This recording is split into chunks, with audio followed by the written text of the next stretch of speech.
I didn't cry when the invitation arrived. I didn't raise my voice or storm out or call my sister to ask if it was a mistake.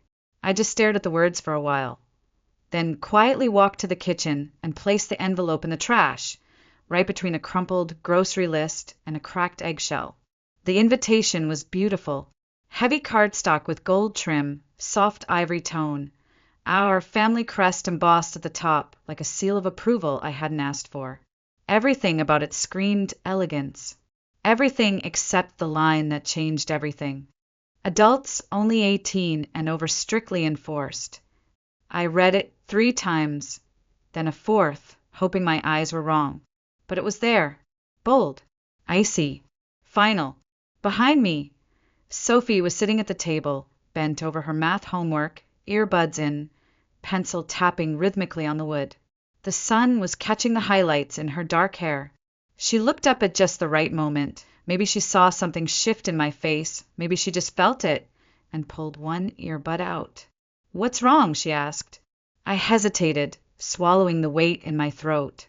"It's an adults-only wedding," I said, keeping my voice calm. She blinked, confused. "So, I can't go." I shook my head slowly. Sophie looked at me for a long moment.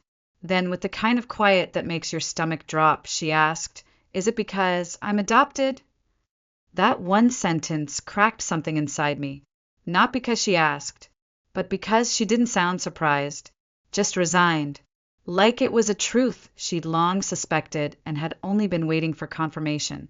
"No," I said too quickly. "Of course not." But she didn't look convinced. And honestly, I wasn't either. My name is Diana Whitmore. I'm a family therapist. I spend my days helping people name their feelings, understand their patterns, rebuild broken things. But in that moment, all I could do was stand there helpless while my daughter, tucked her hurt away like she had practiced doing it. Sophie came into my life when she was 3. Big eyes, small voice. She clung to a stuffed elephant for months and wouldn't speak more than a whisper to anyone but me. The first time she called me Mom, I cried in my car for 20 minutes. I remember gripping the steering wheel and sobbing into the leather, overwhelmed by what that one word meant. From that moment on, I made her a promise. She would never feel unwanted again. Not in my house, not in my family, not anywhere I could protect her. And for a while, I thought I was keeping that promise. I brought her to holidays, birthdays, weddings, baby showers. I made sure she was dressed nicely. I coached her to be polite, to smile, to help in the kitchen. I thought if I kept showing up, if we kept participating, eventually everyone else would see what I saw. That she was mine. Fully, irrevocably, unconditionally. But the wedding invitation made it clear. They didn't see her the way I did. And worse, maybe they never would. I didn't argue. I didn't call Madison, my sister, to ask why. I didn't demand an exception. I just went online that night, clicked RSVP, and selected not attending. Then I turned off my phone and sat beside Sophie on the couch. We didn't talk about it. She didn't ask. I didn't offer. Instead, we watched reruns of an old baking show and ate leftover lasagna out of mismatched bowls. But as she laughed at the screen and licked sauce off her spoon, I kept thinking about that invitation and the years before it. All the tiny moments I'd dismissed. All the small slights I'd excused. All the times I'd told myself, they'll come around. They just need more time. I was wrong. This wasn't about time. This was about truth. And the truth was, Sophie had never truly been welcomed, not by them. And for the first time in 17 years, I wasn't going to pretend otherwise. It wasn't just the invitation. That was only the final, unmistakable line in a much longer pattern.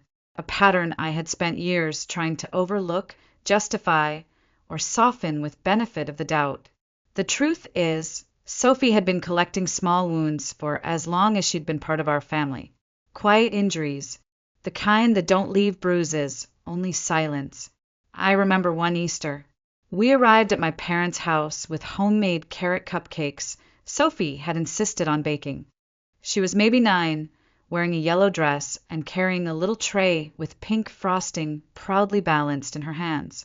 Inside, all the grandkids had personalized Easter baskets, embroidered names, themed treats, little tags with poems. Except Sophie's. Hers was a plastic bucket. "Happy Spring," it said in generic block letters. She didn't say anything. She just stood there, holding it like it might fall apart if she breathed too hard. Then she smiled politely and said thank you. That smile haunted me for days. Another time, she had drawn a picture of our family, me, my husband Mark, and herself, using crayons and watercolor. She gave it to my mom, proud and hopeful. My mother said thank you, placed it on the table, and left it there. Hours later, it was curled at the edges, half covered by a catalog. That night, Sophie asked why her drawing wasn't on the fridge like her cousin's. I didn't have an answer that felt honest, so I mumbled something about space and magnets and changed the subject. But I knew what she felt. I just wasn't ready to admit it. And it wasn't just my parents. Madison, my younger sister, had a way of referring to Sophie as your daughter, never by name, never my niece. Just a subtle shift in language, like Sophie was someone's neighbor's kid tagging along. At family dinners, Sophie would offer to help. She's always been that kind of person, quiet but eager to be useful. Once, she stood in the kitchen holding a bowl of salad while the adults bustled around her, never acknowledging she was even there. Eventually, she just placed the bowl on the counter and walked out. She didn't say anything, but I saw it, the slump in her shoulders, the way she sat quietly on the porch alone afterward, legs folded under her, looking out at the garden. And the worst part, I told myself they just didn't notice, that they were busy, that if I reminded them more often, if I smiled hard enough, explained long enough, they'd eventually get it. But people don't forget to see someone who matters to them. They only forget when they never truly saw them in the first place. Sophie's hurt wasn't loud. It didn't come with yelling or confrontation. It came with withdrawal, with fading into the background so she wouldn't disrupt the narrative. It came with questions like, "Do you think they like me?" and "Should I stay in the car until dinner starts?" It came with hesitating before entering a room full of family. And I enabled it, not intentionally, but by trying to keep the peace. I made my daughter shoulder the burden of invisibility, because I thought being accepted by my family meant we had to be easy. We had to be gracious. We had to overlook the uncomfortable parts. But Sophie was never the uncomfortable part. Their unwillingness to make space for her, that was the discomfort. She's 17 now, articulate, sharp, compassionate to a fault. She reads more books in a month than I do in a year, sketches people she meets at coffee shops, and makes the best banana muffins you'll ever taste. She doesn't demand attention, but she deserves to be seen. And yet, every time we stepped into a family gathering, I watched her brace herself, smile on cue, laugh at half-heard jokes, accept generic gifts without flinching. She learned early that politeness was safer than honesty, that being easy was more palatable than being present. And I let it happen. But that wedding invitation, that was the moment it all crystallized. This wasn't about an age limit. It never was. It was about drawing a line and showing us exactly where we stood. On the outside, the next morning, my phone lit up with a text from Madison. "Hey, just saw your RSVP. Is everything okay?" I stared at it for a few minutes, then put the phone down without replying. A few hours later, another message. "If this is about the age thing, I hope you understand. We're being super consistent with everyone. Nothing personal. Nothing personal." That phrase echoed in my head like a cruel joke. Because how could it not be personal when it was about my daughter? Sophie wasn't a coworker's kid. She wasn't someone's +1 or a distant second cousin. She was Madison's niece, my daughter, and she wasn't a child. She was 17, old enough to drive, to work, to vote in 1 year. Old enough to make a handmade card for Madison's engagement with tiny paper roses and silver glitter that stained our kitchen table for days. But not old enough to be included? I still didn't respond. Then came the third message, this time from Rachel, our older sister. She was always the one who tried to play mediator. Tessa said, "You're not coming. What's going on?" And then, as if on cue, my mother called. I hesitated before answering. Gloria Whitmore only calls when something is wrong, or when she wants something fixed. She doesn't call to talk. I picked up. "Diana," she said in that careful voice she uses when she wants to sound gentle but still in control. "I heard you're not going to the wedding. Is this really about the age limit?" I took a breath. Sophie wasn't invited. I'm not going without her. There was a pause. "She's almost 18, my mother said, like that proved some kind of point. "It's not like she's a little kid. She's family." I waited, thinking there might be more. An apology, maybe. Or, at the very least, some acknowledgement of how Sophie might feel. But that was it. Then she added, "Don't punish your sister over this. It's just one night." I felt something cold settle in my chest. Just one night. As if this was about an event, not a pattern. As if this hadn't been building for years. "I'm not punishing anyone," I said. "I'm protecting my daughter." And then I hung up. That should have been the end of it. But it wasn't. The group chat started buzzing. The one we used for planning holidays, birthdays, baby showers. First Rachel, "Can't believe you're making such a big deal over one rule. You always have to cause drama." Then Madison, "This isn't about Sophie. You're making it about her. Please don't do this to Mom." And finally my mother again. A long paragraph filled with phrases like family unity, forgiveness, grace, and how hard it is to be in the middle. No one asked how Sophie was doing. No one acknowledged the card she'd made, or the dress she'd been saving up for, or the hairstyle she'd been practicing in the mirror. No one mentioned her name. And that, more than the wedding, more than the texts, is what broke my heart. Sophie didn't cry. She didn't argue. She just quietly erased the photos she had saved of dresses from her phone, deleted the Pinterest board she'd made, folded the card she'd written and tucked it in a drawer. I watched her do it from the hallway, watched the way she moved, not with anger, but with something worse, with the kind of quiet that only comes from expectation. She wasn't surprised. She had already learned what I'd spent years trying not to see. They never truly saw her. And somewhere deep down, she'd stopped expecting them to. She had only hoped this time might be different. That maybe, just maybe, she could take up space, be wanted, be counted. But hopes like that are fragile. And when they break, they don't shatter, they dissolve. That evening, as we sat in silence, watching the sun disappear behind the fir trees outside, Sophie turned to me and said, "Should I just stop trying to belong?"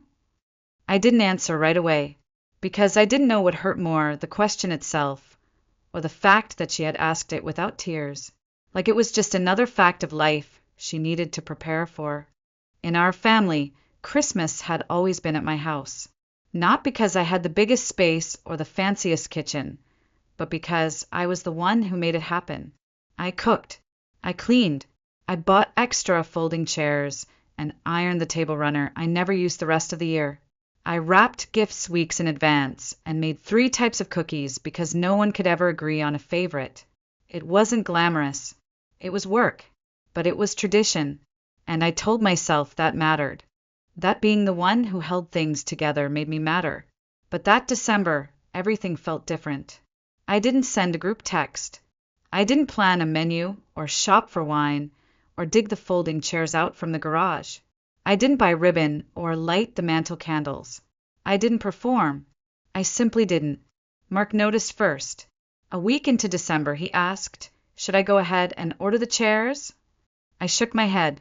No extra seats this year. He didn't ask why. He just nodded. He understood. Sophie didn't say anything either. She saw the unopened boxes of lights in the hallway and didn't ask if we were decorating. She saw the grocery list sitting blank on the fridge and didn't reach for a pen. She just moved through the house quietly and for the first time, peacefully. But of course, silence is never just silence in families like mine. Not when it replaces something they've come to expect. By the second week of December, the messages began trickling in. First Rachel, "Hey, are we still doing Christmas Eve at your place? Let me know what I should bring." Then Madison, "We'll be 5 again. Let me know if Sophie wants anything special this year, if she's even going to be there this time." That one nearly did it. The way she framed it, as if Sophie had chosen to miss the wedding. As if her absence was some teenage tantrum rather than deliberate exclusion. I didn't respond. Not to that, not to any of it. I didn't owe anyone an explanation for protecting my daughter. For once, I wasn't going to package pain into politeness just to keep everyone else comfortable. Still, they kept trying. My mother called. I let it ring. Rachel called next. Then Madison. I didn't pick up. Eventually, my father left a voicemail, his voice strained but calm. "Diana, we just want to know what's going on. Your mother's upset. It's not too late to do the right thing." The right thing. As if inviting people who had dismissed my daughter was some kind of moral victory. As if setting the table for those who never once saw her place at it was the high road. No, we didn't host anyone that year. Instead, the 3 of us, me, Mark, and Sophie, made lasagna in our pajamas. She cut the noodles into lopsided squares, and Mark accidentally dropped the cheese in the sink. We laughed loudly. Sophie baked sugar cookies in strange, little shapes that crumbled when we picked them up. We watched old holiday movies and yelled at the plot holes. There was no music playing from the stereo. No over-decorated centerpiece. "No, let's not talk about politics," warnings whispered before dinner. No eggshells. No glances across the room when Sophie spoke. No frozen smiles. Just us. And in that stillness, something unfamiliar settled in my chest. Something I couldn't name at first. It wasn't joy. It wasn't defiance. It wasn't even pride. It was peace. Because for the first time in years, I wasn't playing a role. I wasn't managing emotions. I wasn't pre-planning reactions or rehearsing how to make things easier for everyone else. I was just being. And Sophie? She was glowing. Not in some performative way, but in the way people do when they finally stop holding their breath. She didn't have to earn her seat at the table that night. She was the table, and the space around her was finally free of the tension we had normalized for too long. It was 2 days after Christmas. The house still smelled faintly of vanilla and garlic, a strange combination from our chaotic holiday menu. Sophie was curled up on the couch, legs tucked under a fuzzy blue blanket, sketchbook balanced on her knees. She always drew when something was too big for words. Her hands moved quietly, almost automatically, pencil shading in eyes and hair and expressions she didn't yet have language for. I was folding laundry across the room, pairing socks and smoothing pillowcases when I noticed her pause, her pencil stilled mid-gesture. She didn't look up. "If I wasn't adopted," she said softly, "do you think they'd like me more?" The question hit like a slow-breaking wave, crashing through every wall I'd built to hold myself together. I set the towel down. My hands were trembling. I crossed the room and sat beside her. For a second, I didn't speak. I didn't want to lie. I didn't want to say something neat and empty that would sound comforting, but feel hollow. "Finally," I said, "they might have pretended better, but the way they treat people who aren't like them, that was never about you." She looked at me then, not with anger, not even sadness, but with a calm that felt older than her 17 years, like she had seen everything, accepted it, and walked through it. "I don't think I want them to like me anymore," she said. It wasn't bitter. It wasn't resentful. It was just final. And it was the bravest thing I'd ever heard. There's a kind of heartbreak that comes not from rejection, but from clarity, from the realization that you were never truly wanted in the first place, and from the even deeper realization that you don't need to be. That's what Sophie had found. Not despair, but freedom. And in that moment, I stopped waiting. Stopped waiting for an apology, for an explanation, for someone to realize what they'd done. I had spent years shrinking myself to maintain peace, swallowing hurt in favor of harmony, teaching my daughter, by example, that being tolerated was enough if it kept the room from turning cold. But Sophie wasn't shrinking. She was drawing boundaries. And if she had the courage to say, "I don't need their approval," then I had the responsibility to echo her strength. Later that evening, my phone buzzed with a voice message from Madison. It was carefully measured, as always. Her voice syrup-sweet. Each sentence wrapped in civility, but carrying the sharp edge of blame beneath the surface. "I just think it's sad, Diana. You always made such a big deal about how much you love Sophie, but now it feels like you're using her as a shield. Like any time someone doesn't treat her like royalty, you cut them off. That's not healthy. That's not parenting. That's obsession." I didn't listen to the rest. I didn't need to. I pressed delete. Then I blocked her number. Not out of anger, not out of spite, but out of a quiet knowing, like closing a door that had never really been open. Because if loving my daughter without apology is obsession, then yes, I'm obsessed. I'm obsessed with showing her she never has to shrink to be safe. That she doesn't need to earn her place with politeness, with silence, with pretending not to notice when people look past her. I'm obsessed with protecting the one person who needed me the most, who had spent her entire childhood proving her worth in a family that claimed to love her, but never showed her how. And no, I don't regret it. I regret the years I stayed small for the sake of keeping the peace. I regret the holidays where she smiled while no one bothered to learn her favorite color. The birthdays where she said thank you to people who couldn't remember how old she was. The family dinners where she cleared plates from people who couldn't look her in the eye. But not anymore. Sophie doesn't ask for much. She never has. But what she needs, what she's always needed, is a mother who chooses her. Every time. And that's who I am now. Not the event planner. Not the keeper of traditions. Not the negotiator who smooths over awkward silences. I am Sophie's mother. And if that means losing people who cannot love her fully, then I will lose them. Gently, quietly, but for good. The new year came quietly. No countdown. No clinking glasses. No resolutions scribbled on a napkin. Just the three of us, me, Mark, and Sophie, sitting around the fireplace, playing a board game she got for Christmas. We were terrible at it. We forgot the rules halfway through. Mark kept making up his own. Sophie laughed so hard she spilled cider on the carpet. And I remember thinking, this is it. Not the mess, not the cider, not the game, but this, the lightness, the absence of tension, the freedom of not measuring every word, every glance, every silence. For once, I wasn't anticipating the next text, the next guilt trip, the next holiday dinner I'd have to navigate like a minefield. I was simply living, with my family, my real family, and in that quiet, something inside me settled. A part of me I didn't realize had been clenched for years finally exhaled. It was the moment I understood what I'd been mistaking for peace all along. Peace isn't the absence of conflict. It's the absence of pretending. Looking back, there were so many moments I could have spoken louder, sooner. So many times I could have drawn the line before Sophie had to ask the questions that broke my heart.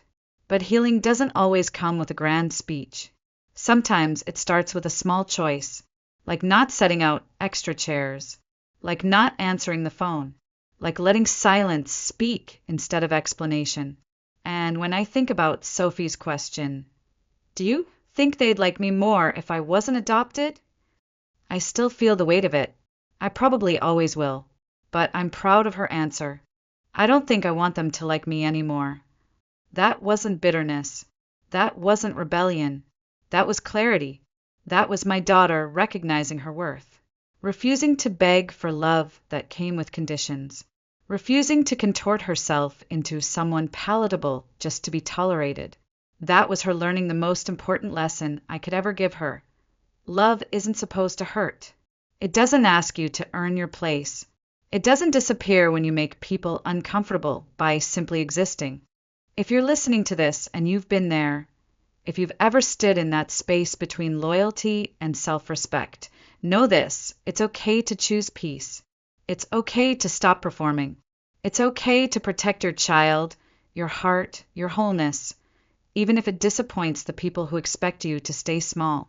Because the truth is, love that asks you to shrink isn't love at all. And I won't shrink anymore. Not for tradition, not for appearances, not for a family that never once said Sophie's name without a pause first. I won't shrink for people who saw her as an exception to be tolerated, rather than a person to be cherished. I will choose her, again and again, with my whole heart, without apology. I'll choose the girl who drew our family in crayon and signed it, us. I'll choose the teenager who bakes cookies in strange shapes and knows how to sit with other people's sadness. I'll choose the young woman who had the courage to say, enough. I'll choose her even when it means losing everyone else. Because that's what love does. Real love doesn't flinch. It doesn't ask for silence. It doesn't say, don't make it a big deal. It says you matter. You always have. And I'll make space for you, even when others won't. And so, for anyone out there trying to hold it all together, trying to keep the peace at the cost of your soul, you don't have to anymore. You can choose different. You can choose better. You can choose love, even if it means starting over. Even if it means choosing one chair at a table over 20. Because that one chair, filled with someone who feels seen, safe, and loved, is worth more than all the folding chairs in the world.